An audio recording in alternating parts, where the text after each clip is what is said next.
This boy was forbidden by his mother to show his talent. Turan was a sheep herder, but he hid an unbelievable secret. In the middle of a small village, since childhood, he was an insanely gifted mage. After losing his mother, he continued living his life. In a world where magic is worshipped, he discovered that his power was so great that he could bring the nobles of this world to their knees. When he was young, a boy said he was a mage. Then the monster must eat his magic, and his friend shouts that she's a monster who eats mages. The boy then moves his stick, hitting his friend hard on the forehead. She asks how he managed to hit her so hard, and the protagonist replies that monsters will lose to mages. The girl says that in that case, she wants to be a mage too, and it's not fair, while an old man watches them, commenting that they were quite energetic in the morning, as the two call out to Grandpa Rebus. The boy asks what it takes to become a mage, and Rebus replies that he can't become one just by wanting to. Mages are the pinnacle, those who rule humans from the highest hierarchy, being nobles and knights who have inherited the ability to use ancestral powers. Unfortunately, the two of them can't become mages,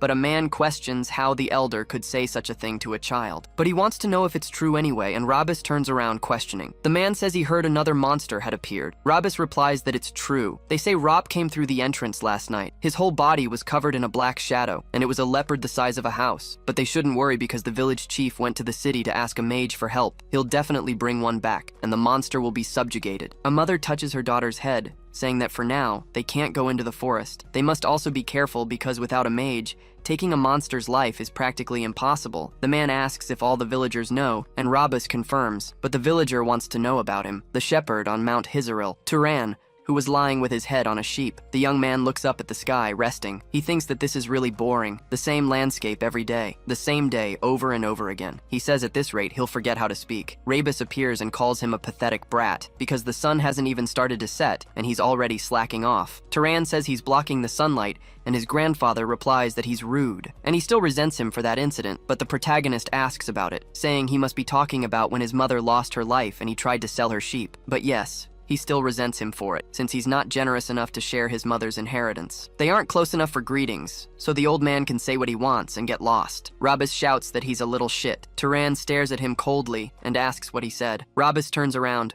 warning that a monster has appeared. They say it was a leopard the size of a house, and Rop found it, so he'll be back after warning the villagers. Turan says it's a serious problem, and Rebus says he doesn't seem scared even though he's the most likely target around here. And he doesn't know how much courage he has, but anyway, the village chief went to the city to ask a mage for help. He came here because he was worried about him, and Turan says he's not being very honest, and won't admit he came for the sheep and not for him. So he says that if the old man is done talking, he should get lost. His breath stank so much his nose was about to fall off. Rebus turns, huffing, and heads towards the village. Turan thinks about the monsters. They were beasts that possess mysterious powers and magic. If humans have mages, then beasts have monsters. A mage was coming to the backwater village because of a monster, so he could finally see one in person. But if a rural village chief is calling, there's a good chance it won't be anyone special, even if it's a mage. Still, he wants to see a mage and find out how strong they are. Turan catches a scent soon after. It awakens a memory in his mind, as it was the smell of blood, as dusk falls in the forest. Turan walks calmly soon after, and thinks he's sure it was this way. His trail finally comes to an end. Turan stops, and looks at the ground, showing no emotion, as he stood before Rebus's shattered body. Turan says he told him to be careful, but he went first,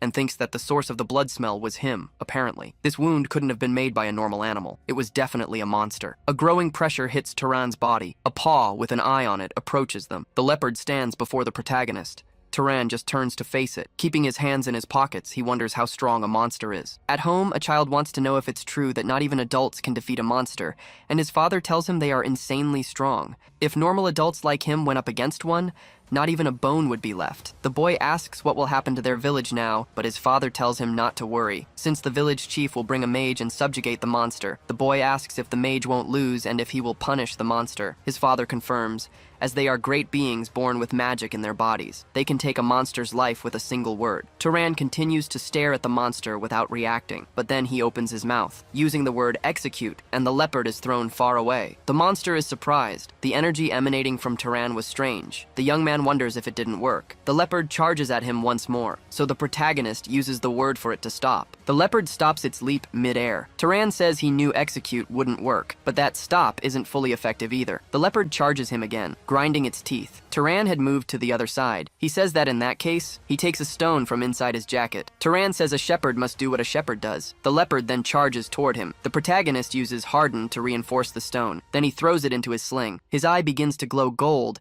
and the protagonist imbues it with speed, spinning the sling right after. Taran starts running forward, and so he uses his final enchantment, Pierce, shooting it towards the monster. The stone closes in on it very quickly, piercing the leopard. The creature starts to bleed. His expression remained the same, and a rock behind the mountain explodes. The leopard lunges again with its claws. Taran says he was aiming. The stone, now high in the air, starts to move. The protagonist says his target was its head, causing a huge impact on the creature. Taran keeps looking at the landscape, and says it was his first time using that on a monster, wondering if he should throw it in a hole or something, and wipes the blood from his face, saying the bastards from the village made him work for it. Taran was a mage, as you might have noticed. He realized he had special abilities about 8 years ago. When he was 10 years old, he made things in his house levitate just by raising his hand. Young Taran turns to his mother and tells her to look at the flying wood, but his mother just drops her staff on the floor. The memories of that day are fresh in Taran's mind, where he says he could also generate fire and create wind. It was the first and last time his mother got angry with him. The woman holds the wood with her hands and calls her son, asking him to come talk to mommy, and asks if he wants her to live a long life, and the boy confirms. His mother says that he must then promise not to use this power anymore from now on.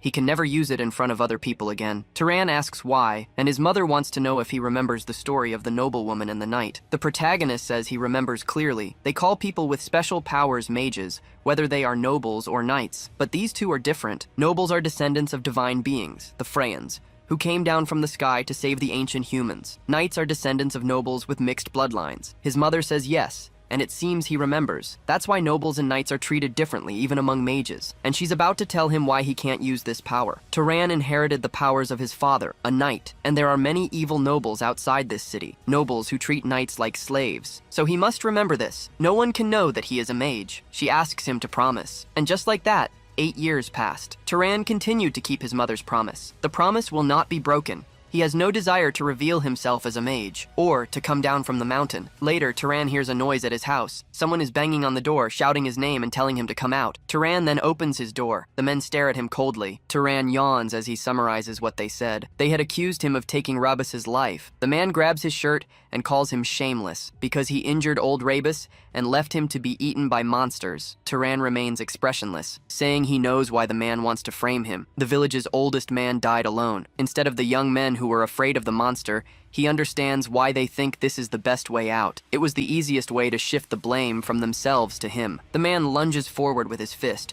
Taran dodges just by stepping back. He thinks about magic. This was very convenient for him. He headbutts the man in the nose. Taran thinks that if he truly wants something, it only costs mana. So he whispers for one of the men to fall. He doesn't need to make a mess. He just needed to keep his movements light, so it wouldn't be too obvious. Just enough so they wouldn't lose their lives. Taran is going to dominate them completely. One of the men charges with a stick, and the protagonist readies a punch. Just like that, the weapon goes flying. And for 8 years, it's been like this. Taran has hidden the fact that he is a mage, and he says they should have used this energy for Rabas's funeral. He asks if the women are there to fight too, but they immediately deny it, saying they came just to see him. Taran just tells them to take this idiot with them and goes back inside his house. He reflects that the village will fall into chaos again, and they'll use this as an excuse to rob him when he goes to trade. But it was fine. He just has to beat them until he gets a fair deal. He says he beat them up, so they shouldn't be back for a while. More knocks come at his door, and the protagonist says they must be crazy. The knocking on the door continues non-stop. The protagonist angrily opens the door,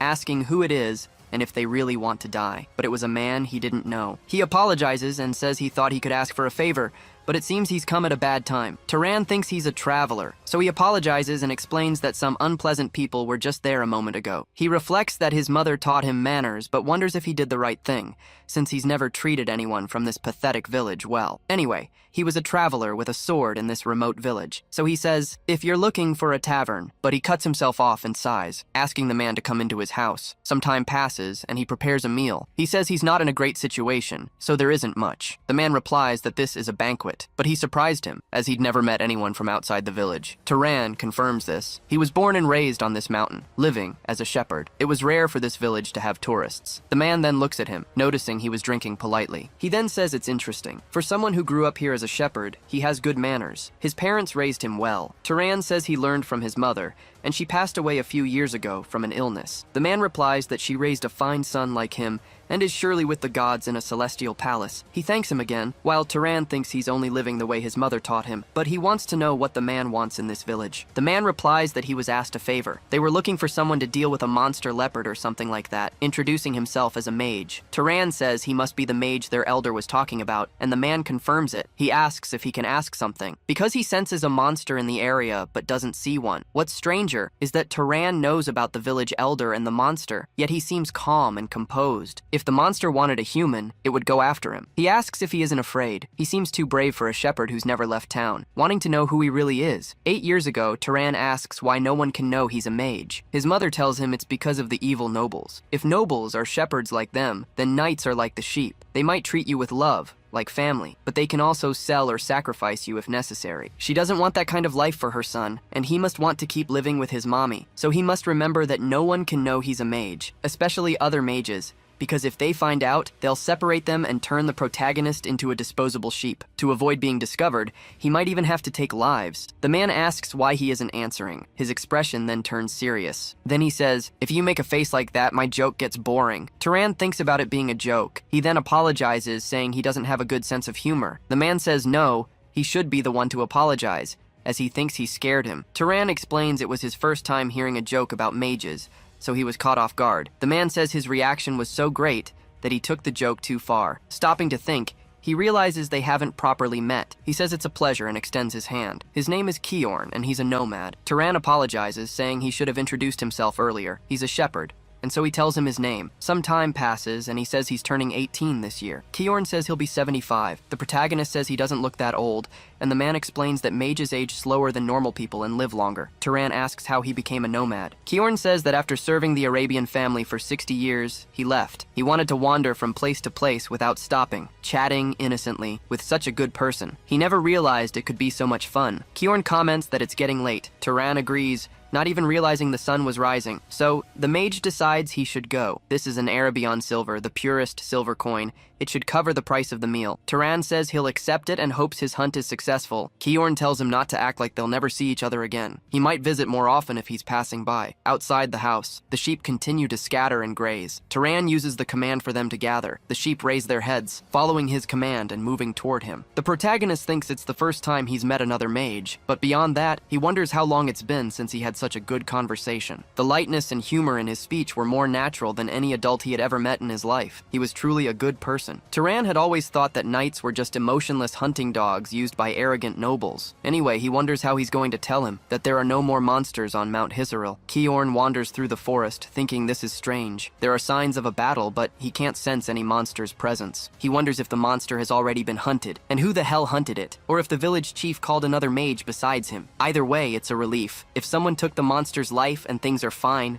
that's all that matters. But a pressure builds in his body. Kiorn spins around immediately. That monster from before is walking toward him. The leopard was alive, even with its head split open. Kiorn recognizes it as a monster's specter. He wonders who would do such a thing. The leopard's claw closes in on him, but Kiorn manages to dodge by moving back. He thinks that if you don't absorb or disperse the mana from a monster's corpse, it becomes a specter. Any monster hunting mage would know that. He leaps again to dodge the leopard's bite. Kiorn reflects that whoever killed this monster was definitely a mage, but he wonders why they let it become a specter. Maybe they didn't know this could happen, but he quickly dismisses the idea. A rookie knight who doesn't even know the basics couldn't kill a monster like this, so there might have been another intention. He prepares a lightning arrow, thinking he has to destroy it no matter what. The strike approaches with surprising speed, but it dissipates right in front of the leopard. Kiorn thinks his magic was nullified. This monster's mana is much stronger than his, but he notices the monster has vanished. He wonders if it was trying to nullify magic with magic, and where it went. The leopard emerges from the shadows behind him, materializing a moment later. It attempts a slash as Kiorn tries to defend himself. He thinks this monster is beyond the level of a mere knight. At least a low-rank noble would be needed. Kiorn retreats with his leg injured. He reflects that he never thought he'd find a specter of this level in a random village. You never know what life will throw at you. So this was it for him. He takes a deep breath. He thinks he won't just lose his life. If he's going to perish, he'll take it with him. He'll concentrate all his mana in his hand and pierce himself right as it attacks. The leopard lunges with its claw. While Kiorn concentrates all his mana in his hands, they both charge toward each other, but a light flies out from the middle of the forest, striking the creature in its midsection, intercepting it. Kiorn looks up, surprised. Then he looks at the ground,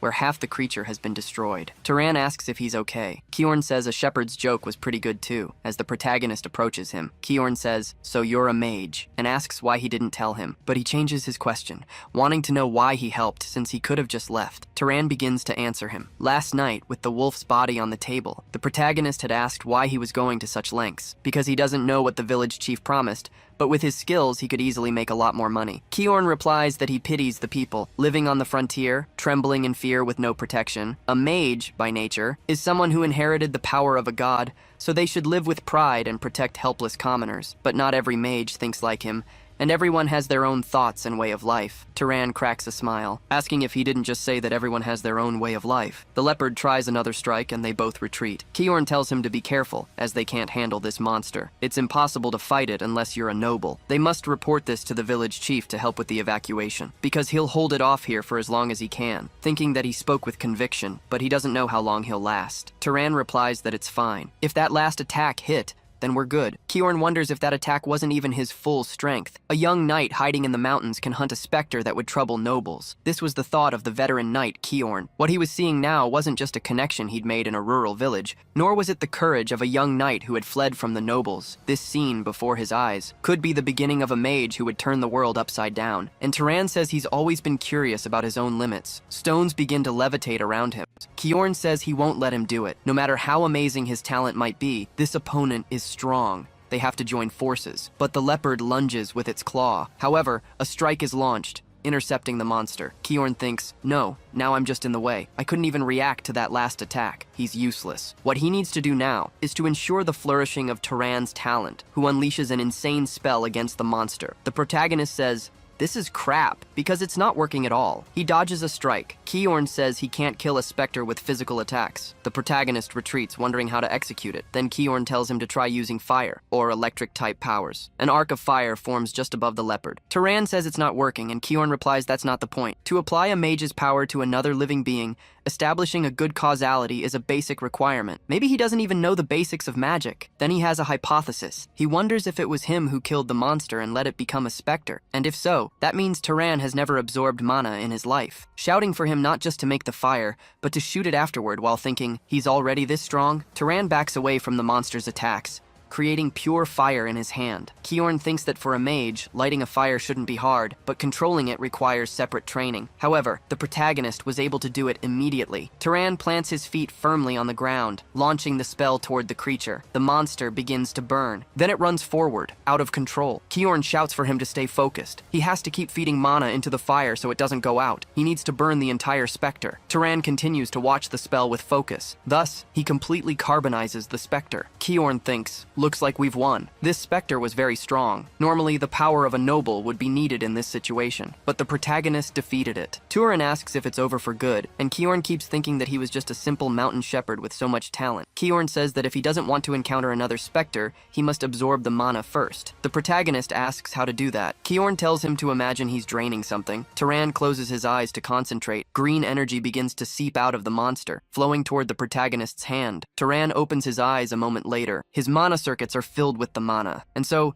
the protagonist completes the drain. Kiorn says he'll feel a slight pleasure, and he can't believe he's seeing this with his own eyes. So this was really his first time absorbing mana. Turan confirms it. Kiorn thinks that after awakening, mana grows slowly with age. The best way to get stronger is to defeat monsters or mages and absorb their mana. But this was Turan's first time absorbing mana, and yet he can already handle magic at this level. This means he has absurd innate potential. This means this young man was important. Kiorn calls the protagonist's name, saying he was very rude to him, and he wants to ask which house he belongs to. Turan calls his friend's name, telling him to clean up the blood first. Back at his house, His arm is bandaged. Kiorn apologizes for his rudeness in making someone so esteemed do such a thing, and says he can only apologize. Turan says he already told him he's not anyone special, just a shepherd who doesn't even know his father, so he should please stop. Kiorn agrees, but tells him not to look at him that way. He wants to know what a powerful mage like him is doing as a shepherd. He doesn't mean to be disrespectful, but it certainly doesn't suit him. Turan says it was a request from his mother. She told him to do this until the day she died. Kiorn is surprised to hear this. Turan explains that out in the world, there are nobles. If he's revealed as a mage, he'll be used and then discarded. Kiorn says she was wise. Turan admits he's surprised, as he thought Kiorn would call her overprotective, but Kiorn insists she wasn't wrong. Mages possess great powers,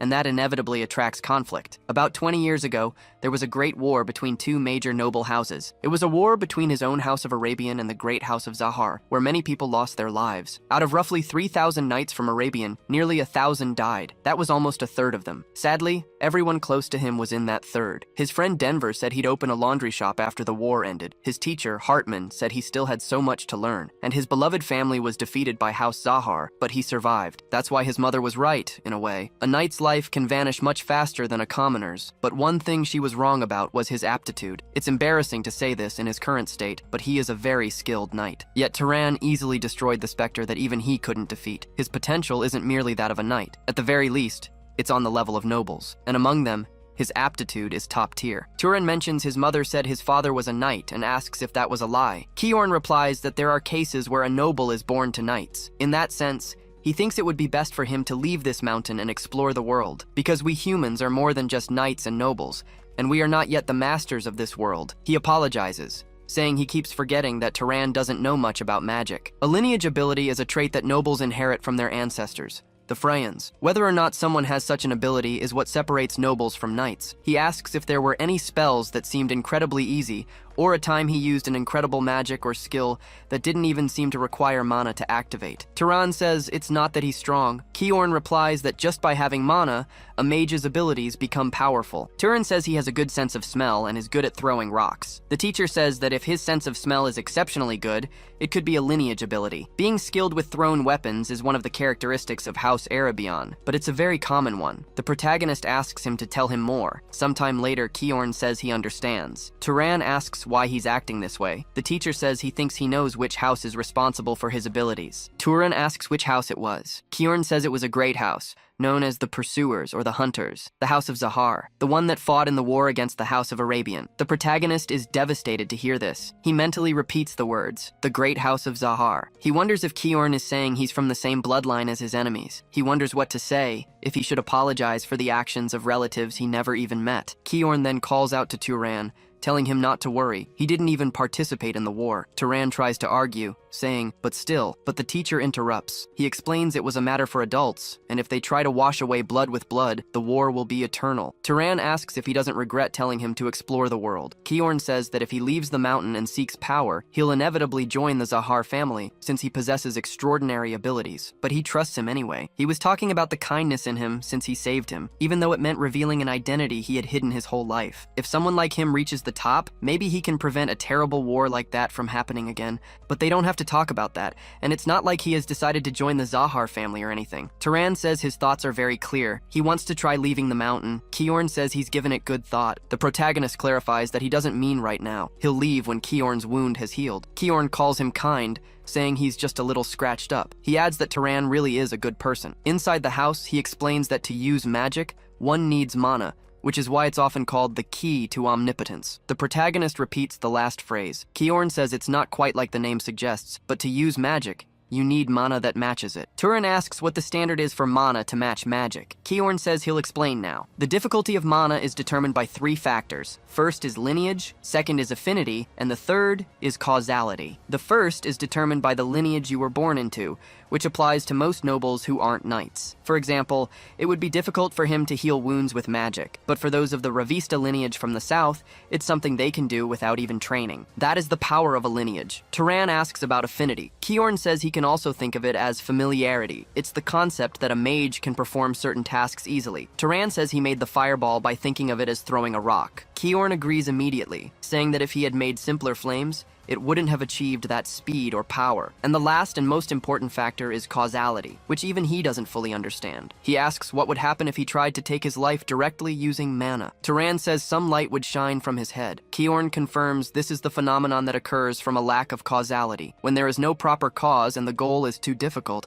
this rule is applied. Turan says he thinks he sort of understands. If he wanted to take his life instead of just spending mana and wishing for it, he would have to find a cause, like creating and throwing flames, because that's more natural than simply igniting something. Kiorn agrees, saying he could become a scholar instead of a mage. Turan mentions he can control animals according to his will, and asks if that's why beasts need something like that, but Kiorn says that's because of the mana. The two continue talking non-stop. The protagonist says magic isn't easy. Kiorn explains that an excellent mage knows not only how to use mana, but also the principles and situations behind it. Turan says that, come to think of it, he wants to know if the Zahar lineage has any special magic. Kiorn tells him they are skilled in stealth and pursuit. He tells him to give it a try, and the protagonist agrees. He thinks about not wanting to be seen by others, and for his dreams and scent to be undetectable. Smoke enters his mind. Turan asks if it worked. Kiorn looks at him in surprise, as the protagonist had completely disappeared. He then says that he succeeded, and that he can't see him. He bites the corner of his mouth, worried. The room was now empty, without Turan, but then he reappears in the space. Kiorn says it's been a while since he's seen that ability, but it's chilling. During the war, the knights were terrified of this power. Turan says it seems very unfair, but Kiorn tells him it doesn't make him invincible. He says he will now teach him some magic training methods. Turan questions if he isn't teaching too much to an enemy mage. Kiorn explains that he saved his life and took care of him, and as he said before, he trusts him completely with all his heart. Elsewhere, a merchant asks if he's going to sell the sheep and leave. He wants to know who's going to be the shepherd from now on, and how he could decide that without consulting them first. Turan says they should figure out how to find a shepherd themselves, and he doesn't care what they do with his belongings. He just hopes they'll buy the sheep at a fair price. If not, he'll just release them all and leave. They can try to catch them, but he warns it'll be very difficult. The village chief bites his lip, thinking that this bastard is a man of his word, and he won't gain anything by angering him, so he says that's fine. He understands. He tells him to leave and do as he pleases, and so Kiorn and the protagonist continue on their way. Turan says that, come to think of it, those villagers still owe them compensation after everything. Kiorn replies that he doesn't want to accept it, since he was the one who captured the magical beast. The protagonist agrees and says that in that case, it was time for them to part ways. Kiorn apologizes for refusing his offer to travel together, but he feels better being alone. Turan tells him not to worry and thanks him for everything. His teacher tells him to take care, and the protagonist replies that he hopes they can meet again under happier circumstances. And so, the boy watched Kiorn's figure fade into the distance for a while. Only then did he realize why he didn't want the old knight to speak formally to him. Even though he never lacked affection from his mother, the boy had secretly always missed having a father figure, someone who could be his role model for the kind of man he wanted to become. On a path of stones, the sand shifts, making noise. Turan walks along, completely covered. Then he uses his hand to wipe his eyes, noticing something ahead of him. He realizes they are nomadic merchants who travel from village to village. And right now, that was a good thing, because he was going to ask for directions. One of the men asks who he is to block their path, and Turan explains that he's traveling alone and wants to know where the nearest city is. The man tells him that if he follows the road, he'll reach a city called Murray. Turan starts to walk away and thanks them for the information, but one of the men tells him to wait. He's just going to leave after getting what he wanted? When you receive something, you should give something in return. They point their swords at him and tell him to drop his bag. Turan says they're bandits,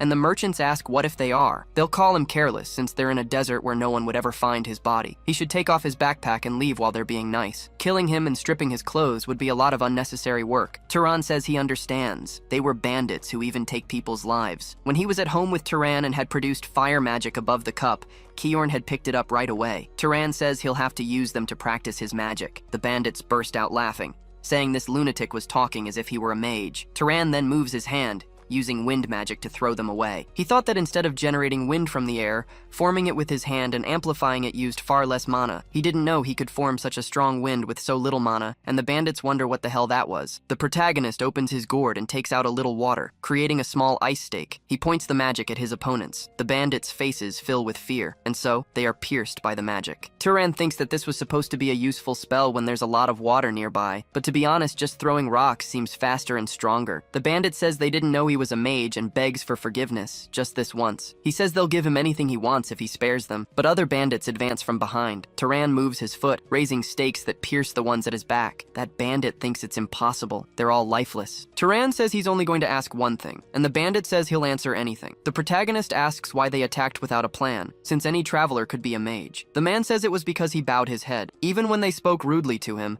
the protagonist had bowed and greeted them, so they assumed he was just an ordinary person. Turan thanks him, saying he taught him something very useful. The man asks if he's really going to spare him, but a drop of water was already above his head. Before, Kiorn had told him that from now on, Turan would meet many people, and there was something he wanted to say. He should never be merciful to pieces of shit like bandits, since they are the type of people who don't hesitate to hurt others for profit. The reason he was saying this was something Turan understood, because a life he spares out of pity could end up hurting good people. Turan says he thinks he's wasted too much time. The road the merchant bandits traveled and the wheel tracks that marked the sand left a thought etched in Turan's mind. He had taken people's lives. The protagonist felt guilty but couldn't let them go, remembering Kiorn's warning. People who could decide without hesitation to steal and take lives for profit could target others at any time. Like wheel tracks in the desert fading away as time passes, Turan's heart gradually calmed as he remembered Kiorn's teachings. And then he arrived in a new world. Turan takes in the view, surprised. He says, "So this was the place.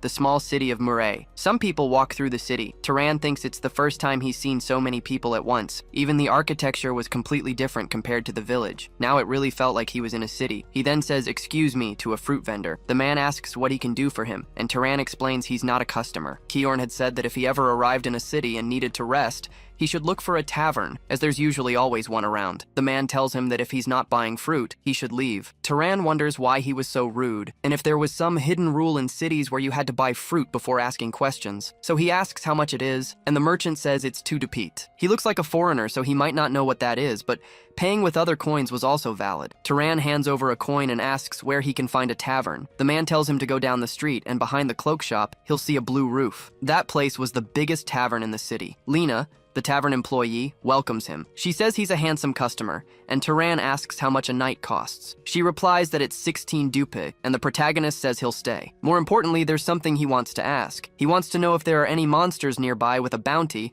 and Lena questions him about it. Turan thinks he needs to kill monsters and absorb their mana while also earning money. He then asks why she isn't answering, and Lena calls him Sir. She says that nothing in this world is free. Sometime later, he asks about the city hall, wanting to know what it was. Lena is surprised he doesn't know what a city hall is, saying he really must be from the countryside. She explains that the city hall is where public affairs are handled, and the officials who work there are hired by the city's lord. It's probably already closed since the sun has set, and if he wants to find a hunting contract, he should go there tomorrow. She asks if he's a monster hunter, and Turan asks what that is. Lena explains that if a normal person hunts monsters, they become a mage, and asks if he wants to become one too. Of course, who would believe such a silly superstition? But a man touches his shoulder. He says it's a completely true fact, and he saw it with his own 2 eyes. Lena is surprised that Medan is alive, and the young man says he won't die until he becomes a mage. Turan is surprised that he touched his shoulder, and Medan apologizes. The protagonist asks if he can hear more about what he just said,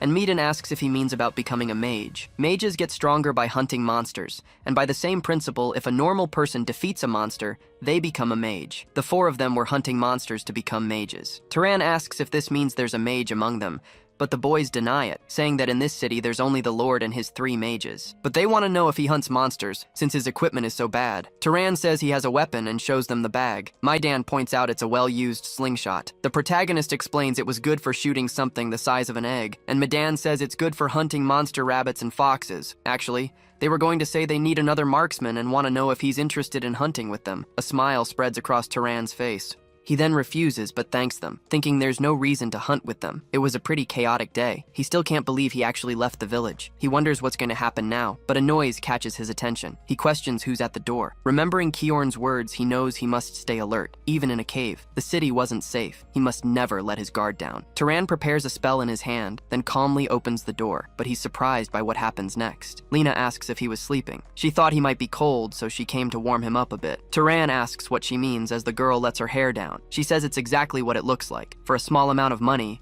she'll do whatever he wants. Turan asks what if he doesn't want to. Lena tells him not to lie. It's written all over his face. But the protagonist immediately imitates a Buddha. The girl is astonished by this. Before, Kiorn had shouted at him not to do it. He always has to be careful with maids and prostitutes in taverns, since most of them have STIs. Mages have a resistance to diseases, so it's not a problem for them. But if he's not careful, he could pass it to another woman, so he shouldn't let desire control him. Turan thinks that cities are also hard to live in. First the tent, and now Lena. To think they'd put a price on small bits of information and conversation. Cities are truly ignorant. The protagonist can hear a man saying he was curious about something. He asks why Medan called that guy over earlier, since, to be honest, he seemed pretty useless. Another man agrees, adding that he talks too much, so he'd be perfect as bait. Midan explains that it's because the guy reminds him of his younger self. Hearing that he hunts with a weapon like that worried him. If he's even 1% of what he claims to be, he'll survive. Turan smiles and turns away, thinking that maybe the city isn't so ignorant after all. Earlier the other day, at the city hall, a secretary offers his greetings and asks how he can help. Turan asks if he's an official, and the clerk retorts, asking if he looks like one. The protagonist says he came to hunt monsters. Kiorn had told him that the world wouldn't be kind to him, because if you think about it, there's no reason for it to be. If you want people to treat you well,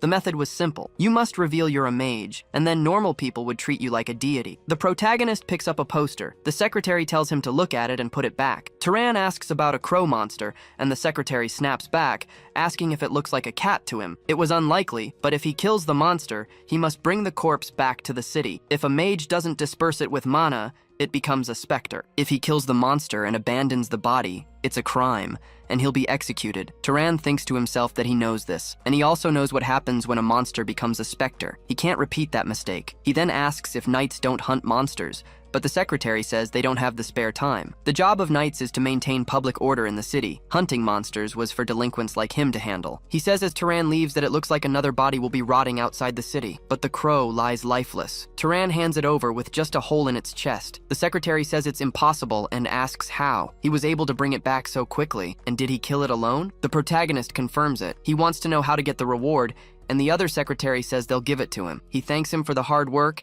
and tells him to get some rest. He notes that it's incredible because the wings are intact. He didn't even know it was possible to bring in a blade crow in this condition. Then he looks to the side. He wonders why he's still here. Turan asks if there are any more monsters to hunt. The secretary is surprised and tells him not to say he can still hunt more. Later, Lena serves all the most expensive items on her menu. She says she never dreamed someone could defeat 30 monsters in 3 days. He must have earned a lot of money. The protagonist just eats calmly, saying that money wasn't his only goal. He reflects that, more precisely, his goal was the monster's mana. Thanks to that, he's become even stronger. Compared to when he was with Kiorn, his mana has increased a lot, but he can feel a limit. With only mana from weak monsters, he won't get any stronger. He then asks if she didn't happen to steal some of it, but Lena tells him he ate everything himself. He was skinny, but ate like a pig. The cook says it's been a while since he prepared a feast like this, so he's glad he enjoyed it. Turan says it was delicious, and the cook tells him it'll be even better next time. But a delinquent pulls the protagonist's hood. He says he's eating something so delicious all by himself, and he heard this skinny guy has been making good money lately. He asks how about donating some to them, but the protagonist slaps his hand across his face. The other man insults the protagonist for that. Turan asks if he didn't want a donation. One of the others throws a punch,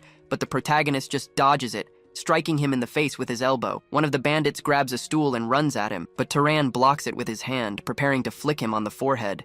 And with that, he takes down another man. Lena keeps repeating for him not to fight in her tavern again. Later, Midan apologizes. He scolded them both, and it will never happen again. They were really short on money lately, and he thinks they got jealous when they saw him. He tells the two to apologize, and they obey. Turan asks if things are tough, and Midan says their options are limited. In about 3 days, they won't be able to pay for their lodging, but that's their problem. The protagonist offers a pouch of coins. Midan asks why he's doing this, and the protagonist says it's payment for the kindness he showed when he tried to recruit him, and nothing is free. He must provide information in return. Midan says he has plenty of information and will tell him everything right now. Later the next day in the city, Turan walks calmly through the forest, thinking this might be his last hunt in this city. Midan gave him information about the next town, so it's time to go. There was much more useful information than he expected. Midan was a really good person. He wasn't as experienced as Kiorn, but that made him purer and kinder. Then he suddenly senses something. He notices the smell, and he prays he's wrong. Then he spots a tree with a scratch mark on it. He looks at what's in front of him, a shattered body sitting against the tree. The protagonist recognizes it was someone from Midan's group. He then turns to the side. Another body was already lifeless, with 3 silver coins still beside it. He then wonders what happened to Midan. Then he hears some noises, Someone is talking about a rabbit, the one that was feeding on the corpses. A monster rabbit stalks the protagonist, its face distorted and strange. Turan gets up immediately. He then dodges a lightning-fast attack from the rabbit. He thinks to himself that it was fast. That blow almost hit him. He starts to spin his slingshot, using all his strength with a bit of mana. The stone is launched toward the rabbit, approaching and fragmenting into multiple shots, but the rabbit deflects them with its paws and ears. Turan thought he was used to defending against thrown attacks. The rabbit settles back on the ground, leaping towards him, but the rabbit is completely taken by surprise as the protagonist vanishes right after. The rabbit stops in midair as Turan appears behind it, having cast a spell. Plunging his dagger into the monster's neck, he backs away immediately, his presence returning to normal. The rabbit slams into a tree with its claws, slicing it in half with ease. It tears through several more as it keeps moving forward. The forest fills with smoke. The rabbit lets out a loud cry, looking up at the sky. Its blood starts to splatter. Then it falls to the ground, lifeless. Turan reveals his presence again,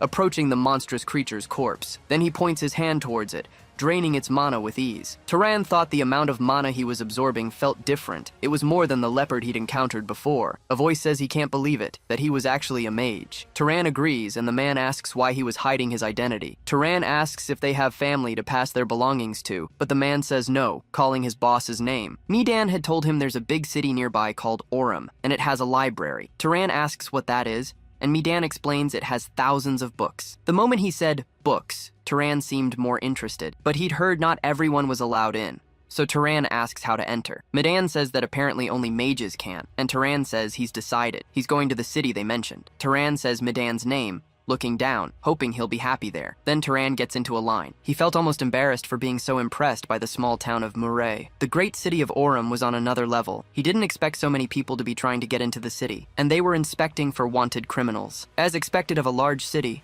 it has a more organized system. A voice tells him to stop. Turan asks what's wrong, but the man says entry is forbidden. He'd never seen such filthy clothes. He tells Turan he should at least clean himself up first. In the middle of the city, there was a tower covered in vines. So this must be the library Midan was talking about, Turan thought. It was huge and must have been built with magic. He approaches the front, saying he wants to enter, but the guard tells him it's exclusively for mages. Turan says he is a mage, and the guard becomes suspicious. The guard asks if he wants to die for impersonating a mage. He can't believe he's dealing with a lunatic like him. There's no way in hell someone like him is a mage, so he starts using a type of magic. Kiorn had explained that mages can recognize each other by sensing one another's mana, and can even tell if the person is stronger than them. Turan opens his eyes then, unleashing all his mana towards that guard. The man can't take so much pressure. He falls to the ground and says it's okay. He thinks that Turan wasn't a normal mage, and this man was at least a noble. Then he introduces himself as Kenya, a knight of the House of Valius, and asks which house he is from. Turan asks if he has to say to get in, and Kenya says no. To use the library, he needs permission from the Master of Valius, and he will contact them. At the house, the protagonist takes a bath. He thought it would be a simple process. A maid approaches him and cleans his arm. Turan wonders how this happened. Then he asks them to stop. He asks if it's a problem if he washes himself, but the maid says that if they fail to attend to a guest, they will be punished. The protagonist tells them to do as they wish. Later, another maid is amazed. Turan asks what it is, and she covers her mouth. The protagonist asks if there's something on his face, but the woman says she got lost in his beauty, and asks for forgiveness. Turan says there's nothing to forgive, and the woman asks him not to speak so casually, until a voice asks what this is, approaching him right after. The girl asks if he was the guest who arrived looking like a beggar. After a bath and good clothes, he looks like a prince, she says. A guard tells the young lady she shouldn't say that. Turan introduces himself, and Azella does the same. She asks which house, and the protagonist says that for personal reasons, he'd like to omit it. Azella says that's a shame. Thinking she'll play around a bit since he's hiding who he is, she releases her mana. Staring at the protagonist coldly, she tells him to show his mana. Turan just takes the spell head on. The protagonist's power turns bluish. Then he reflects the woman's energy. The maids are defended by the guard, but the mana exchange weakens. Turan takes a deep breath afterward. Azella is surprised by that. Her hands tremble as she laughs. She calls him Sir and asks if he wants to marry her. Turan is speechless, wondering what she means. Azella asks why he's reacting that way since she thought he'd be surprised. Besides, the spot next to her is free now, so he should think about it. And so the girl leaves. Turan is left alone. He looks at his hands, seeing that they were also trembling. He thinks that at the very least, she was a mage on his level, and wonders if she was an ordinary human. Finally, at the Valius house, the protagonist meets with the head of the house. The man welcomes the young noble and introduces himself as Rug Valius, the Lord of Orem. Turan introduces himself as well, and Rug asks if he wants to use their library. He warns Turan beforehand that many people come after hearing strange rumors. He clarifies there's no ancient magic or tricks to increase one's power. Turan says that's fine, as he's not interested. Rug replies that if he wanted something, there's nothing he couldn't give, as they have no secrets anyway. It was getting late, so he told him to rest and they would continue tomorrow. Turan replied that he wouldn't forget the master's kindness. The next day near the tower, Kenya confirms the noble lord's identity and welcomes him to the celestial library. The doors open, and Turan is surprised. Looking at the endless spiral staircases, he says, "So this is a library." A woman says it's the first time she's seen the Lord. She was the librarian there. According to the family master's orders, she will explain the rules for using this place, and they were simple. Turan thinks this child was the librarian. She continues that the first rule was compensation for damages, and the second was that taking books was forbidden. During his use of the library, she would continue to supervise. Turan says all right, but if he's going to read, he wants her to stay away because it was strange. He reasons that if she is the librarian, she must have read the books there. The woman says yes, and if he needs anything, it was her job to look for it. She asks what he wanted, a romance or a comedy, adding that Master Turan is young, so maybe he wants to see adult books. Turan says he wants to acquire basic knowledge about the world. The librarian grabs a dozen books, saying that many of them are hundreds of years old and won't be suitable for the general knowledge he's looking for, and this section might help a little. Turan picks up one of the books. So that's what that word meant, he thought. He then turns a page. Then he starts to get engrossed, thinking this was incredible. Turan repeated the same routine every day, reading in the library. Now he began to understand the world's geography, the races, the etiquette of mages, how items were processed, and even monsters and relics of the ancient empire. As he stacked this knowledge, his world became clear and vivid. Rug remarks that he's been making good use of the library. Turan confirms, and the man says that even though he treats him as a noble, letting him use the library was an act of kindness, and he would like that kindness to be repaid. A beast recently appeared north of Orem, attacking travelers. 4 knights sent to subdue it were devoured and never returned. He thinks a noble will have to intervene, but they can only mobilize 2 at the moment. If he joins, they'll have 3, which will be safer. Turan understands, thinking that protecting people is a mage's duty, but it was a bit strange. Usually mages don't get involved in this sort of thing. Rug says that because the northern road is Orem's only trade route, it's been blocked for 10 days, and they need to drive the beast out quickly. Turan thinks it's been 10 days already. He should go, get it over with, and then come back to use the library again. Outside, some soldiers are walking. The 3 mages walk ahead of them. Azella stretches, saying her father is really something else. She never thought he'd involve a guest in a magic beast hunt. She wonders if they aren't trustworthy enough. It's not a problem that he's a guest, but her father is a bit of a handful. Her brother says she's exaggerating, and Azella tells him not to worry about it. The 2 continue to bicker. The young man introduces himself as Marvin, saying it's his first time doing something like this, but Turan's focus is on the woman. Azella kicks a stone in front of her, saying she wants to get this over with and go back to rest. Marvin asks if he's interested in his sister, and Turan denies it. The mage then says that's good. Azella shouts for them to stop several times. 2 knights are examining a destroyed wagon. One wonders if this was its doing, and the other says yes. The debris is scattered across the northbound road, and it looks like they were attacked on their way down. Turan analyzes the situation. He notices a handprint. He tells them it was a monkey. Azella questions this, and Turan points to the shape of the hand. It looks like it attacked the merchants and then entered the forest. He thinks they should track its trail. Azella says she can barely use the magic she was born with, and asks if Marvin can. He says, not really. Turan announces he'll take a look. Azella asks if he's even part of their group. The protagonist explains that he's used to tracking. Closing his eyes,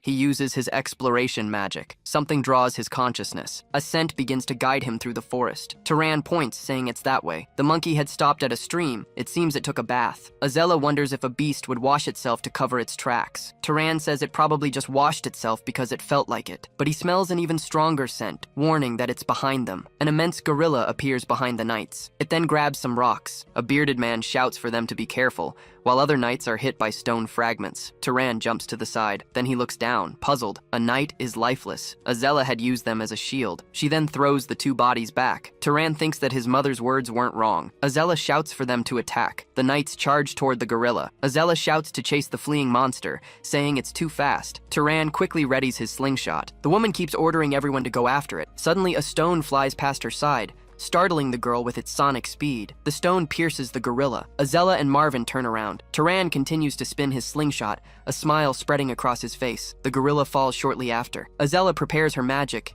telling it to die. A dragon of fire begins to manifest on her arm. It lunges toward the gorilla, causing a huge explosion in the area. Turan thinks, so this is the power of the pyromancer bloodline of House Valies. The knights sigh. saying it's over. Azella comments that she felt a chill for a moment when that stone flew by. Marvin asks if she was scared, and Azella tells him to shut up, saying he was the one screaming like a little girl. The knights get up and start tending to each other. Turan notes the chaos but thinks it's a relief no one lost their life. Even though there was a surprise attack from the magic beast, it was a battle where they could have avoided serious injuries. Turan looks to the side. He thinks that considering the body gets stronger according to one's magic power, they should be several times more resilient than the knights. Yet they used them. Marvin asks why he's looking at him like that. Turan replies it's nothing. Azella says that, more importantly, they should hurry and absorb the mana. The three of them point their hands at the gorilla. Turan begins to absorb it. He thinks that, just as he read in the books, even if several people absorb it at the same time, the level of strengthening doesn't seem to decrease. Azella says she can't absorb anymore and curses her growth limit. Marvin agrees, but now she understands why her father sent the guest along. He has a level of magical mastery and mana that rivals her own. To think he's a noble who hasn't even reached his growth limit yet. On the way back to the castle, Marvin says that if it weren't for Turan, they never would have caught the gorilla. From the tracking skill to the final blow that took it down, it was all him. Turan says he's exaggerating. On the contrary, it was a shame he noticed too late and let it attack. He didn't know it had detection skills. It seems awakened abilities vary according to the physical characteristics of magic beasts. The monkey they defeated had large hands and eyes, but it was different from its original form. It probably had the ability to throw things with great force. Marvin is impressed, and comments he never imagined Turan would figure it out so quickly. Turan says he saw a demon bestiary in the library. The noble says that old-fashioned place never gets any visitors. Azella agrees, saying she went there once, but it only had difficult books. Turan says that if she gets a chance, she should ask the librarian if there are any easier books. But the girl asks, "Librarian?" The protagonist explains it's the person who manages the place. Azella wonders if there was someone like that there. Back at the library later, the librarian runs up and welcomes the protagonist. Turan thinks he was careless. No knight or commoner would dare call a noble by name. In this city, the proper address for them is your nobility. Besides, for a librarian to be in this state, he wants to know how she knows his name. The librarian's mouth hangs open in surprise, but then a smile spreads across her face. She asks if he only just noticed. Turan confirms, and she explains that she saw his license and found out his name. Within the confines of this library, nothing escapes her sight. Turan asks what he should call her. The librarian replies that she doesn't have a name, so he can call her whatever he wants. She suggests something cute like "my love." Turan just calls her librarian. The woman says it's strange for him to suddenly be so polite after spending days ordering her around. Turan tells her not to get too close as it's a bit uncomfortable. He asks if she's a mage from the old empire, but the librarian denies it. She's not even human. She's something like a spirit. When a soul inhabits something living, it's a living spirit. When it inhabits something lifeless, it's a spirit of the non-living. But when it inhabits something ambiguous, it's just a spirit. This appearance is to facilitate communication according to the user's taste, but Turan's taste is a bit strange. The protagonist tells her not to lie, and she says it's like a reflection in water. Turan begins to analyze her up close, placing a hand on her chest. The librarian tells him to stop, that it's weird. Turan apologizes. She says he has no idea how irritating it is not being able to use force directly against trespassers. If she could, she would punish all those who handle the library's books carelessly. Turan says it seems the head of the Valius family doesn't know about her existence, or rather, maybe no one who has used the library knew. The librarian explains it's because no one had the qualifications to perceive her. Her creator made it so that only those of a certain type who reach a certain level can recognize her. In other words, only Turan can see her. He asks what she means by type, and she explains it's the bloodline that mages always talk about. Turan asks her to tell him about his bloodline, but she says he should ask his parents. He tells her he's an orphan. She asks if he wants her to check, saying he just needs to agree to let her examine his body. Turan is startled by this. She starts laughing, and he wonders if she's serious, but the ghost touches his chest. She then comments that they're connected now, and Turan tells her not to say such strange things. She explains that there are a few minor lines, but the main one is that of a tracker and hunter, which is characteristic of the Zahar family. But she's surprised, saying there's another one. It was mixed, and he asks what she means. The librarian explains that he's the result of two people with different bloodlines, and she doesn't know the other one because it's still sealed. It wasn't uncommon for a sealed bloodline to emerge when two combine, and if he gets stronger, it will open up naturally. Turan thinks of his mother. He notes that she was too educated and cultured to be a simple commoner. Perhaps she was a descendant of some noble, even if the bloodline had been greatly diluted. He thanks her, saying he understands. She replies that if he's so grateful, he should stay for another month. After discovering the true identity of the library spirit, Turan didn't just read alone anymore. He started asking her all sorts of questions. The librarian even knew the contents of books that had been looted, and had disappeared from the library. Learning the principles of nature directly from her was practically a treasure. He discovered that many diseases arise from these microorganisms, and that the decomposition of living things occurs because these germs feed on them. He also learned about light refraction, the heat of friction, and the principles of how wounds are formed. Turan says he'll start by testing decomposition. He then touches an apple. It begins to rot easily. He remarks that it's impressive. It's not that common magic couldn't do this, but understanding the principle allows him to use less mana. Just by changing how he perceived the world, his magical ability improved. He speculates that some powerful families might monopolize this kind of knowledge. If all mages knew this, they would lose their advantage. The librarian says she understands why the level of knowledge has been declining over time, and if what he says is true, it makes sense. The next day, Turan tells her it's time for him to leave. The owner of this place has already started giving very clear signals. The librarian begs him to take her with him, but she just passes right through him. Turan asks if she can leave, and she says no, adding that she would take good care of him if he stayed, but she turns away, saying she doesn't care. She adds that on this continent, there are many legacies of the gods, and he should check them out from time to time because there might be a spirit who knows more than she does. Turan turns and says he'll come back to visit her. The librarian tells him to come if he wants, and if he doesn't, whatever. He tells her that there are still many books he wants to read. As the day passed, Turan leaves the city, thinking that according to the map of the continent he got from the library, the Enro Desert, the base of the Zahar family, is east of Orem. He will go to the great house of Zahar to find clues about his parents, but he was in no hurry. If the clues were going to disappear, they would have done so in the past 18 years, and if any remain, they won't vanish just because he arrives a little later. He hears something in the forest. A horse neighs in anger. Turan peeks from behind a bush. He notices a horse breaking free from a rider. He thinks it's a saddle. The horse wasn't attacked by a monster, but rather, it was being protected. Another man curses the demon and questions how a pet beast can be so strong. Turan then looks over. He sees they are dark elves trying to create an opening. They prepare their magic. 2 slimes form on the ground. Turan thinks it's the dark elves' necromancy he read about in a book. He wonders if he should help, considering the fallen man might have attacked the elves first. But he's surprised by what happens next. The elves feed on the man. The female elf asks whose hand this is and requests a piece, but her colleague tells her to take the other one. Turan thinks, so they're that kind of people. He uses his concealment magic. The elves continue to feed on the body until one of their heads explodes. The dark elf turns, wondering what happened. Then blood hits the ground. She gets scared. She orders her beasts to gather in front of her. Turan then throws a stone. It hits the goat horn on her shoulder. The elf wonders who the bastard is, demanding that he show himself. Her summoned monster destroys a tree in its path. She notices its concealment magic. She says they'll see if he can still hide. She summons a monster fox to sniff him out. Turan appears with a smile on his face. The dark elf turns to him. She shouts that he's a damned demon. She then orders her beasts to take his life. Turan claps his hands together. He opens them and shouts, "Fire arrow!" It causes a combustion in front of him. The monsters continue to advance toward him. Turan dodges one of the monsters. He falls to the ground, thinking that it was fast, and it was a good thing he managed to defeat one of them first, but he is surprised a moment later. The monster fox had managed to bite his leg. Turan kicks the creature away. He turns to face forward again. The bull charges at him once more. It throws him against a tree. Turan spits blood. He falls to the ground, coughing. The elf says it serves him right for daring to take her Kel's life, but the horse then kicks her in the face. It stomps on the dark elf as she screams for help. The monsters turn toward her. They advance, biting and attacking her in various ways. The elf asks how he dares to humiliate her like this, vowing to take his life, but another attack comes. A stone bursts her eyes. Turan had already gotten up and shoots with his slingshot. The monsters begin to disappear. Turan takes a deep breath. Still suffering from blood loss, he falls to his knees. He thinks he's really going to die, but the horse approaches him. Turan lifts his head in surprise. He leans on it and thanks it. Later, the blonde man opens his eyes. A campfire was crackling in front of him. The man screams in fear. He finds himself face to face with Turan, who is sitting down. Turan says, "You're awake." The man asks who he is, and Turan explains that he was being attacked by dark elves and that he saved him. His horse approaches from behind. The blonde man pets her and calls her Tilly. Turan remarks that she's very smart,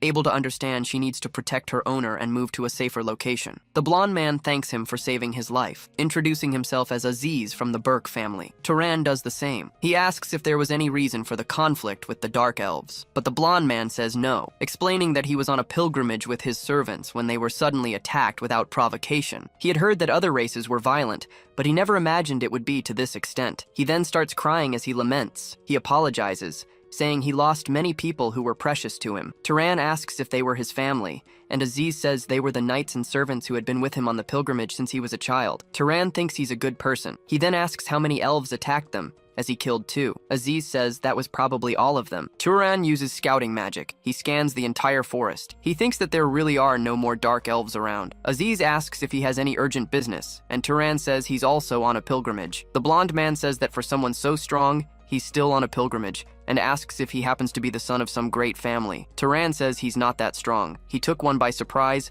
then struggled with the other and barely won. He releases his mana. Aziz does the same. They both sense each other's level. Aziz thinks he isn't very strong. If he hadn't absorbed the Dark Elves' mana, he'd be even weaker. He's definitely not at the level to face 2 necromancers. Maybe he just has great combat instincts. He wonders why someone like him is all alone. He says that if he has nowhere to go, he'd like to invite him to join the Burke family. He promises to repay him for saving his life and to see his family to safety. The Burke family are vassals of the Great House of Arabian in the north. They come from a long line of enchantment artisans. They'll craft a magical artifact that's just right for him. Later, the 2 of them prepare graves for all the subordinates. Aziz says they're finally done. In his heart, he wishes he could send them all back to their homeland, but he thanks him for not laughing. A noble crying over the sacrifice of his men must be a pathetic sight. That's what my father taught me since I was a child. Those who lose their lives in a just battle will reside in the celestial palace with the gods. To mourn them is a weakness, and a true noble must move on. But if strength means not suffering when you lose your family, then I guess I'll always be weak. Turan says that's not weakness, but kindness. Aziz says that since they're traveling together, he wants to speak casually, as there doesn't seem to be much difference between them. He says he's counting on him from now on. Turan looks at his hand and thinks, he was my friend. Then he says he's counting on him too. Later, Aziz asks if they should rest for a bit. Turan asks what that box is. He explains it's a cooler, and that he packed a lot of food in it back in the last town. Turan asks if it's always cold. Aziz says yes, and that any food will last for about a week without a problem. This one's a magic item that dispenses water when you press a button. The other creates a shelter if you gather some wood, and it also sounds an alarm if anyone approaches. And this thing he's wearing is an item with a cleaning function. Turan thinks that magic items shouldn't be so common. This is impressive. He then says this outfit alone would be payment enough for his life. But Aziz says things like this aren't worth much, and promises to reward him with something better. And if the elders don't allow it, I'll make one myself. Besides, nothing beats what he can do. He can't even remember how many types of magic he's seen him use as they travel together, from manipulating animals to summoning lightning. He wonders if he spent his entire life just practicing magic, or if it's some kind of bloodline ability that lets him learn any magic. Turan thinks it just happens, but he reminds him they agreed he wouldn't investigate which family he's from. Aziz says it was a joke, and there's no way such an absurd bloodline could exist. He asks how old he is, since he doesn't even look 30. Turan says his 19th birthday is in about a month. Aziz says he's turning 43 this year. A difference of only 24 years isn't that important. He should have realized when he said he defeated 2 necromancers with that much magical power. Who would have thought there were 2 geniuses in the world? He's not at your level, but his bloodline is what it is. Still, I know another genius your age, my cousin. Turan asks if he could ask this person to make a magic item, but Aziz says no. She's not from the direct lineage, but from the main family. The protagonist is surprised and asks, by any chance, is it the Princess of Arabian? Aziz confirms, saying she might become the head of the great lineage in the future. They both continue walking toward the family estate. Aziz explains that unlike a common family of mages, the leader of a great lineage can't easily pass the position to their own biological child. In a great lineage, there are dozens of relatives of the same generation. Among them, someone stronger than the patriarch's son always emerges. And yet, among the patriarch's own children, she was born, Mesa, who possesses the greatest talent of all. Just 10 years after her magical awakening, she mastered the lineage's magic and all types of combat magic. As a result, she has received full support. Turan says that with that much power, he wonders if her family gave her any special support for the future. Aziz says yes, she even inherited her great-uncle's magical power when he died. Of course, he received a portion too. The protagonist thinks that there's definitely a reason why the great lineages are at the top. Then the blonde man announces that they're arriving. The protagonist is surprised right after. The grass in front of him begins to stir in the wind. Aziz explains that this is the Dakine Plain, the central territory of Arabian. In the territory of the Burke family, Zabalin. The mother greets her son and asks what happened. Aziz immediately hugs his mother. Turan looks on and thinks, he's 43 years old. The father tells him to think of his dignity. At the very least, he should call her madam. Turan thinks, I don't think that's the problem here. Aziz introduces Turan as a new friend he made in the south, the benefactor who risked his life to save him. The mother says that paths shouldn't be dangerous and asks what happened. Aziz tells her they were attacked by dark elves. His mother yells that those filthy creatures dared to target her son and that she'll personally lead an army to wipe them out. But a subordinate asks her to calm down as people are watching. She asks which family her benefactor belongs to. Turan says it's hard to say. To be honest, I can't really say. I was born to a commoner mother and I don't know who my father is. Aziz says he hadn't told him that. Turan replies that it's not a story to be proud of. The mother says, so you don't belong to any known family. Since you saved the heir of this house, we will pay you the reward you deserve. It would be difficult to offer you a room, but we'll make arrangements for you to stay in the finest guest house. Aziz asks what she's saying, as he wants to host his own benefactor. She says that times have changed, and they have an illustrious person in their home. As much as he is a benefactor, it's difficult to let in a guest whose identity is unknown. But Mesa interrupts. If it's because of me, you don't have to do that. I doubt someone who saved Aziz would suddenly try to take my life. She appears right after, walking calmly towards them. Aziz asks what she's suddenly doing here. Turan thinks, that woman is the Princess of Arabian. She looks more like a corpse than a princess. Mesa says it hasn't been long since she was almost assassinated by those worms from Zahar, so she came here to hide. Aziz questions this, since they had such a strict defense system. Mesa says there's probably a traitor inside. It's not like there are only 1 or 2 people in the family who dislike her. But I'm tired. I'll retire for now. Good night, everyone. The mother says they will then prepare the second best guest room for Mr. Turan, later in the same castle. Turan opens his eyes at dawn, still lying in bed, looking at the ceiling. One of the magic lanterns illuminates the hallway. Turan walks through it, now dressed. Aziz calls his friend's name. You're an early riser too. What are you doing alone in the hallway? Turan says the lamp caught his eye. Aziz mentions he used to make them all the time when he practiced enchantment magic as a child. We have several in storage, but the protagonist says he doesn't need that many. Just then, a golden bolt of lightning cracks outside the window. The protagonist immediately turns to look. Aziz explains that Mesa seems to be training her magic. He says she's always dedicated. Turan asks if that's the magic of the Arabian lineage. Aziz tells him it's the lineage of the storm. He never hated his own blood, but this made him a bit envious. It was like looking at a real god. Turan thought about it. He was curious how strong the next heir of the Arabian family was. Aziz asked if he wanted to go see her. Turan admitted he was curious, but didn't think it was a good idea for a stranger to approach. The young man said it wasn't like he was an assassin and vouched for him. To be honest, he was also curious about who was better between the two. Turan replied that this must be the real reason he wanted to take him. Aziz mentioned he had trained with his cousin a few years ago, and it had stuck with him. He wanted to see her get frustrated just once. So, once outside, he called out to his cousin. She recognized her cousin and asked who was with him. The protagonist introduced himself. Her name was Mesa, she said, and asked what brought them here so suddenly. Aziz said it was nothing special. They saw she was training and wanted to join in. Mesa said she remembered. That one time, he spent a whole week trying a new spell, and she got it in 2 tries. Aziz left crying. Turan laughed at that and apologized. Aziz then said that Turan was the most talented person he had ever seen, almost a monster. He suggested the 2 of them should fight. Mesa repeated his words. She stared coldly at the protagonist before her. She began to release her mana. Turan looked up at the sky. Lightning was striking across it. Mesa continued to unleash her magic. It was an oppressive force, meant to gauge the protagonist's power. Turan started to feel the pressure. For the first time, he felt fear. Then, the sky calmed down. Mesa and the protagonist remained facing each other. Turan broke into a cold sweat after that experience. He was breathing heavily. Mesa apologized for what she was about to say, but it didn't seem like he was on her level to fight. Aziz interrupted, saying that in terms of magical power, it was clear he was no match. What was truly incredible was his ability to learn magic. Turan was a magical genius unlike any he had ever seen, and even she couldn't reach his level. Mesa said that since he was praising him so much, she'd see what he was capable of. Turan suggested they each demonstrate a spell the other didn't know. Whoever could replicate it faster would win. Aziz said it was a good method, and asked what she thought. Mesa agreed. She'd heard he didn't know his own lineage's magic, so it would be unfair to use her innate magic. She would leave it out. She slammed her hand on the ground, saying she would go first. Aziz looked over, surprised. A small vine sprouted from the ground. It moved and pierced through everything. heading towards Aziz. The vines quickly entangled him, lifting him up. Mesa explained that it was plant creation and manipulation magic. Aziz asked to be let down, saying he was getting dizzy, but Mesa just said it was fun. Turan looked up and touched the ground, crouching down. He thought that fire magic was just manifesting the phenomenon of burning, and water magic was simply extracting invisible moisture from the air. He then commanded it to grow,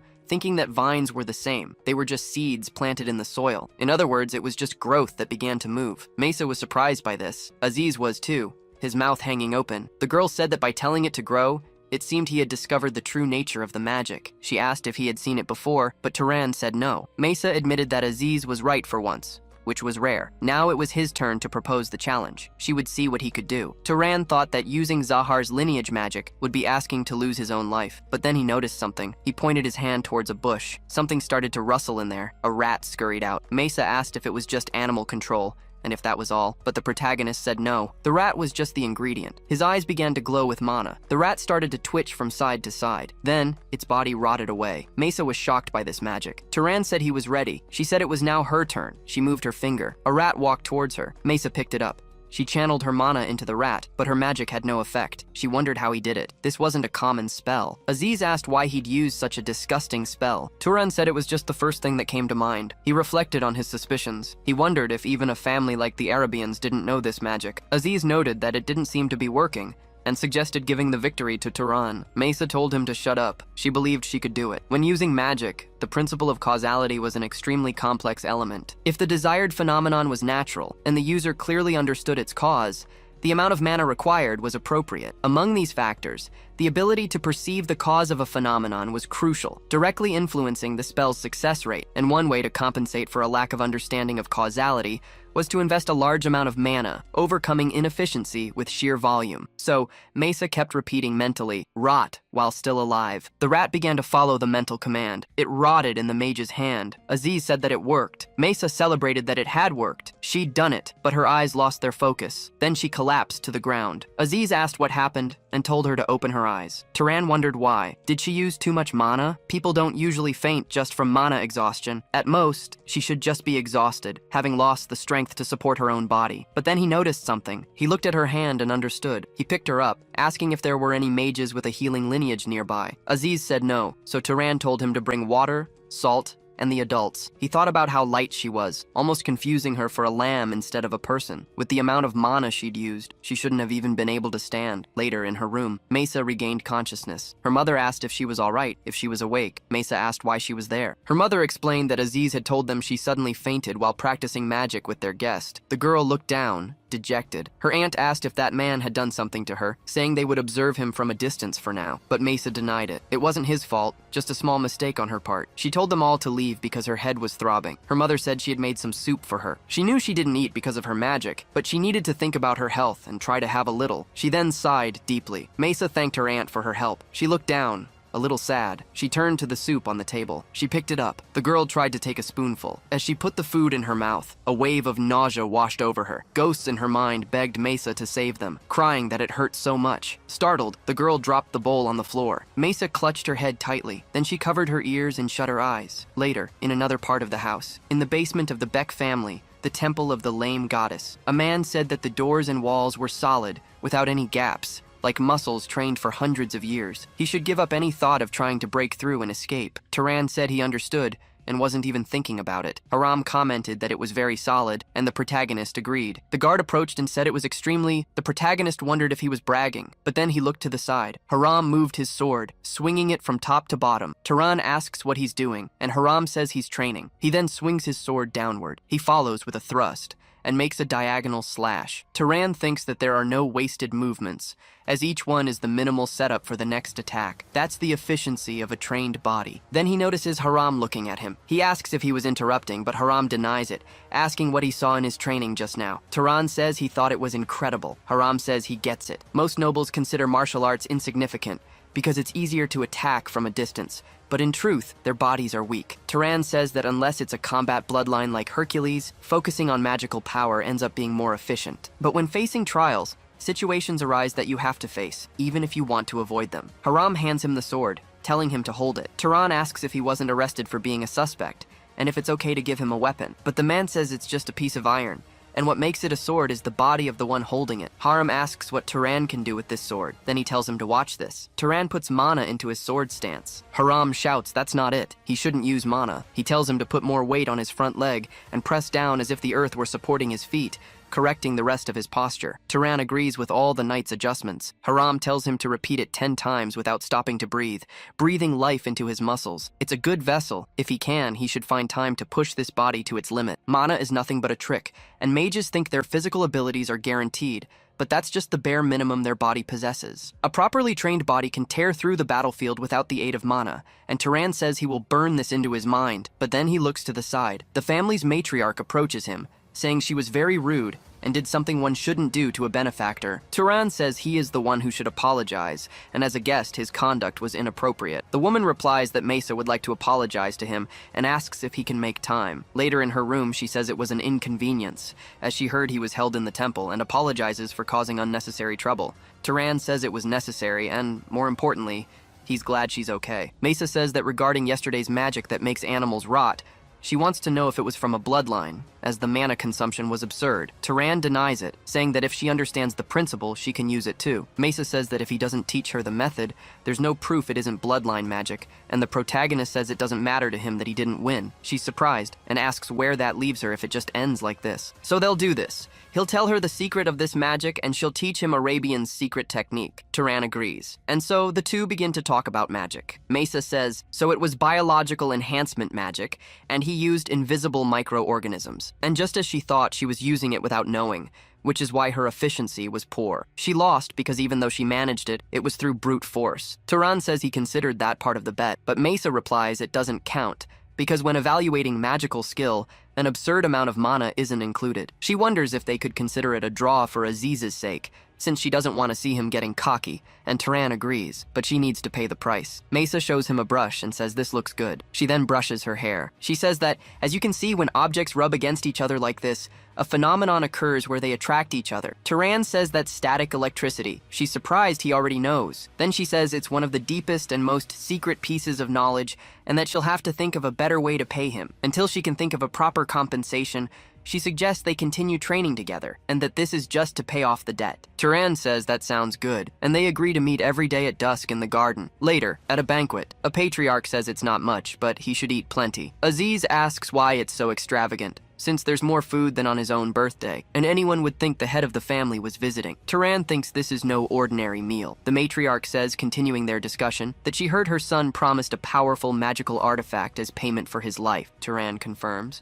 and she asks if he has anything specific in mind. The protagonist says he wants something that helps with defense, as it's easy to hurt others but hard to protect oneself. The woman says it's something they've made a lot of, but they don't have anything ready at the moment. Another man offers to make it, as he coincidentally just finished a request from the main house and has some free time. The matriarch asks how he'll make it, and the young man says that to deal with surprise attacks, the ideal thing is something that's always with him. A ring, earring, or necklace with the function to inject mana, immediately releasing the Guardian Bloodline's defense with a 1-month deadline. The father says it's shameful to brag, but Mello has skills that are not inferior to his own as the head, which in practice means it would be an artifact of his level. Turan thanks them, but asks if it isn't a bit too much. She says that if it's too much, it means her son's life is worth little, and that's not the case. So, for this month, he will stay as a guest of their family, and he shouldn't feel uncomfortable. Aziz says his mother has taken an interest in him. In fact, he told her more about him before bed last night, from his magical talent to the fact that he never neglects training. The intention was just to stop her from looking down on him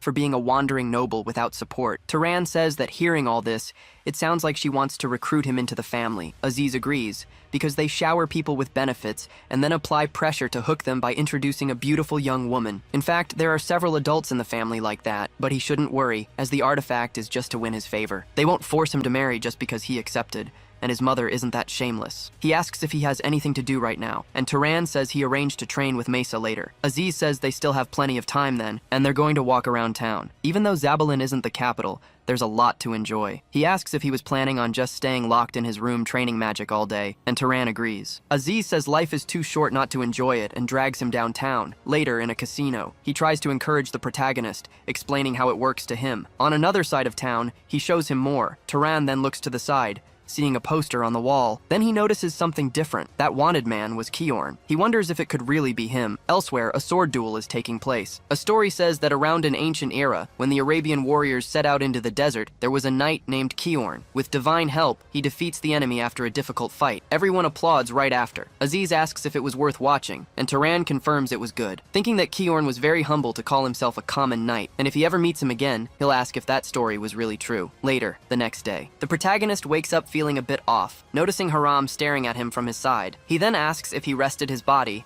and the protagonist confirms but wants to know what brings him here. He says that his vessel looked promising, so he must come and train because the body doesn't get strong by resting, but by being forged. Turan agrees and thinks it's more rewarding to gain something than to just have fun. Aziz enters his room, saying he heard there's an amazing play, but he notices Haram there in front of him. The man says he's going to train, and that he should forge his weak body too, but Aziz refuses, saying he just got back from being out, and he runs off, saying he's still tired. Turan wonders why he's acting like that, but later he realizes this was the reason. Haram asks if he can't hear his body screaming. He says they have to do it one more time, that he can't give up over such a small amount of pain, and to finish up, this will be the last time. That's enough training for today. Turan then lies down on the ground. Haram asks if he's tired. Still, he's a mage, and should consider himself lucky to only have to do this once. A normal body, even after being forged, weakens over time. It needs to be constantly tested to maintain its strength. But mages, thanks to mana, keep their bodies in an ideal state. Once you turn it into steel,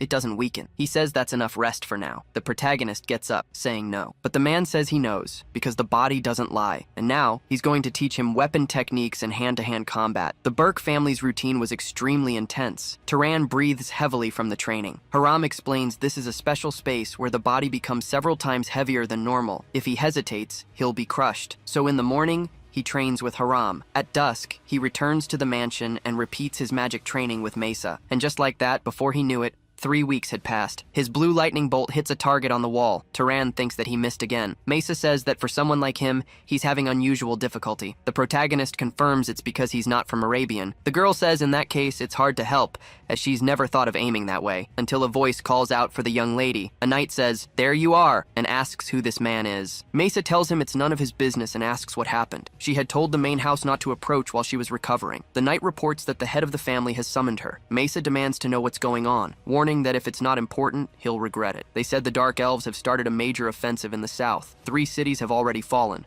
so they're launching an expedition. Those elves were planning something, Turan thinks, so they've shown up. Mesa says she understands and to let them know she'll be back soon. She then comments that she thinks she has to go, but speaking of which, he should pay the price for that disgusting decomposition magic. She then claps her hands, thinking of something. She asks if Turan knows that electricity also flows through the human body. The protagonist questions this. She says there's no way he would know, as it's her family's secret. She then suggests they consider the debt paid if she teaches him this properly, as it will be a great help. Because when someone sees or feels something, that part of the body sends a small electrical signal to the brain, no matter which part it is. Turan then closes his eyes, thinking of a minuscule electrical current. This electricity flows throughout his entire body, and if he accelerates the electrical signals transmitted along this path, his body begins to concentrate even more, and his eyes become electrified. His perception of the world is completely altered. Mesa's speech then becomes slow. She asks, "How's this?" But with her voice at less than 1% of its original speed, Turan starts laughing and wonders, "What is this?" But a jolt hits his brain. He clutches his head as his perception returns to normal.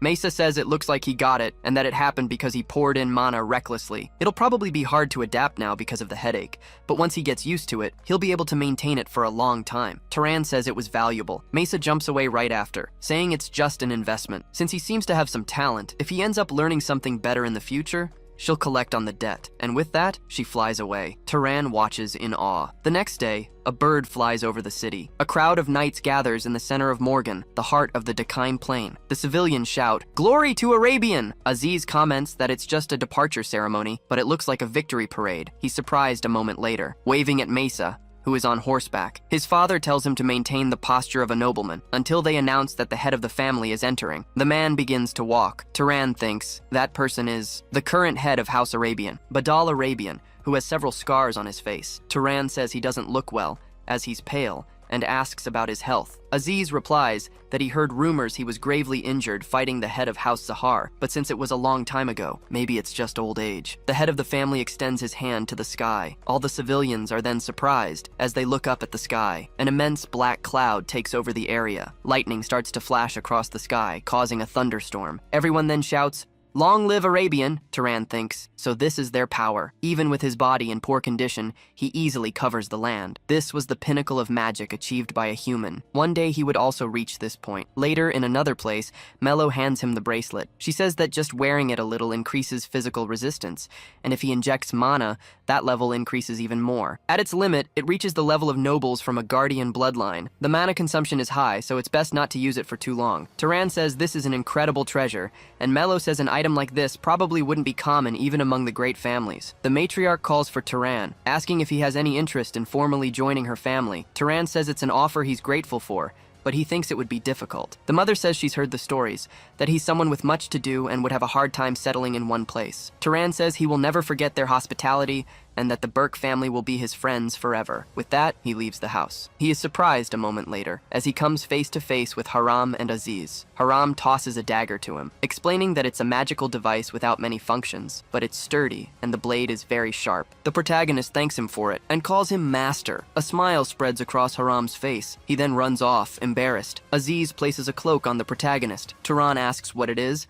and the nobleman asks if he wasn't envious of his clothes, because it doesn't get dirty and easily repairs itself if torn. And here are a shirt and pants. The protagonist says his friend's name. Aziz says he's a good friend, and not just for saving his life. After spending time together and seeing his way of life, it gave him a lot to think about. He then asks where he plans to go, and the protagonist says he'll head east first. Aziz says that's Carmane and he's been there. He advises him not to take the ship if he can avoid it, because the waves are the worst. Turan thinks that he'll have to pass through those waves to get to Zahar's land, but he can't say that. Aziz says that since he's so stubborn, he won't starve, and tells him to come back safely to pay him back for the cloak. The protagonist walks across a field on the plain. He thinks that he's alone again now. He then gets ready. Thinking he'll run for a bit, he shoots off at maximum speed. The commoners look to the side, completely confused, seeing only the protagonist's trail in his wake. Turan travels across various types of terrain in a short time. Later, as the sky begins to darken, he then stops his run. Looking ahead with some surprise, he looks up at the top of the mountain. A strange smell hits his nose. The protagonist wonders what it is. It smells like a bonfire, but something more disgusting, like a burning animal. He then looks forward, coming face to face with a destroyed village. There were lifeless, burnt bodies all around, tied to some kind of wooden stakes. Turan wonders if they were attacked by bandits,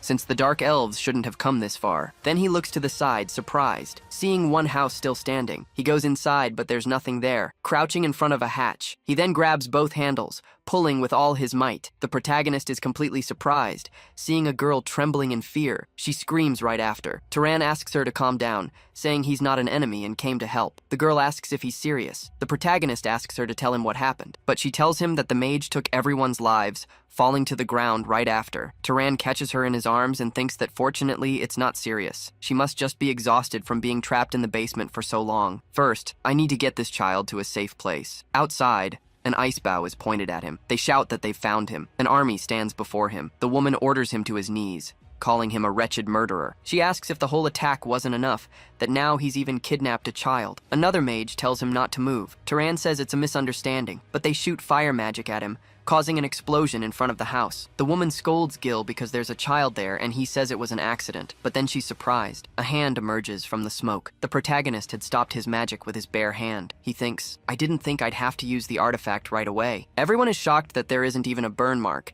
as he blocked it with just his body, and the woman wonders if it was defense magic or some kind of bloodline ability. Turan states that he wasn't the one who attacked the village and this is a misunderstanding, but if they attack again, he won't just defend himself. The woman remains wary, but she looks at the child in his arms, saying it makes sense, as there's no reason for someone to cause such a tragedy and then stay just to save a child. She introduces herself as Beeson, and the protagonist says his name too. She says that even with all the evidence pointing to the contrary, she wants to know how she can believe him. Turan tells her to ask the girl when she wakes up, as it seems she saw the real culprit. Beeson is surprised by this. She asks if the girl saw the arsonist, and the protagonist is surprised. She asks if the protagonist doesn't know who it was, and Turan says he doesn't. Beeson explains that it's the mad mage who committed this atrocity. For a few months, he's been attacking isolated villages, tying up and burning the residents. Since there are no survivors, not even their gender is known, and all they know is that they call him the arsonist. Later, the girl explains that he wore a red cape, had a beard, and a frightening appearance like a lumberjack. Everyone listens to this description. Beeson looks at Taran in the back, apologizing for being rude out of impatience,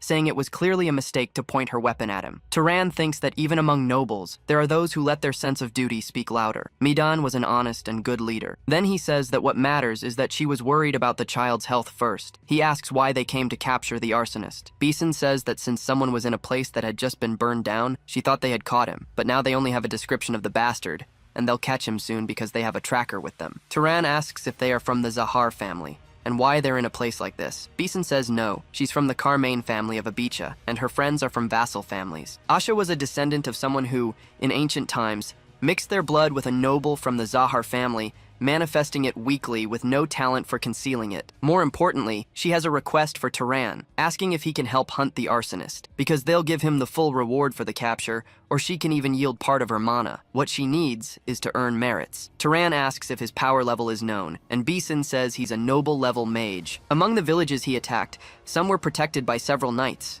yet they all lost their lives. Taran thinks about this, and perhaps this is exactly the kind of opponent I need right now, since the weak demonic beasts on the roadside don't increase my strength.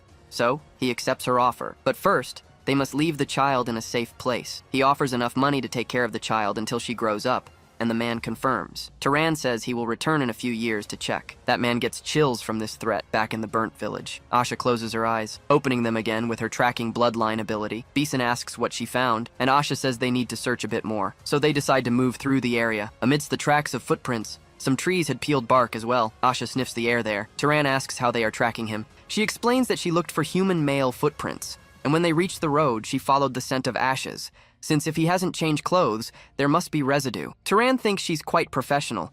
Before, they didn't even know the gender, but Asha says she found it. She rushes forward as Beeson asks her to slow down a bit. Amidst a mountain range, they find a cave entrance. Beeson tells Taran to come with her to the front, and for the rest to stay back. She then invokes a spell in her hand, illuminating the path through the cave. She asks if there's anyone inside. Asha says there is one person. The group continues walking, until a light illuminates Beeson's face. Torches had now been found, coming face to face with a hooded, shirtless man. He asks what brings them to such an isolated place. Taran asks if it's the arsonist, and Asha confirms. Beeson aims an arrow, saying she'll confirm if he's the murderer who kidnapped and burned the villagers. The man says he doesn't understand what she means, but then he moves his hand, causing a large explosion in front of him. Everyone in the group is thrown back, but the protagonist remains standing with his hand forward, thanks to the artifact, while Beeson still aims her arrow. The arsonist is surprised by this. The arrow is then fired in his direction, hitting the man's leg. The mage quickly falls to the ground. He then tries to move forward, supporting himself with his other hand on the ground. Stone hands begin to emerge from all sides. Taran thinks that he wasn't from a fire bloodline, but the monuments begin to fall as he advances, spinning the slingshot from side to side. The man extends his hand towards him, but the protagonist lands a shot that severs the arm from his body. The man falls to the ground, groaning in pain. Taran uses his electricity magic,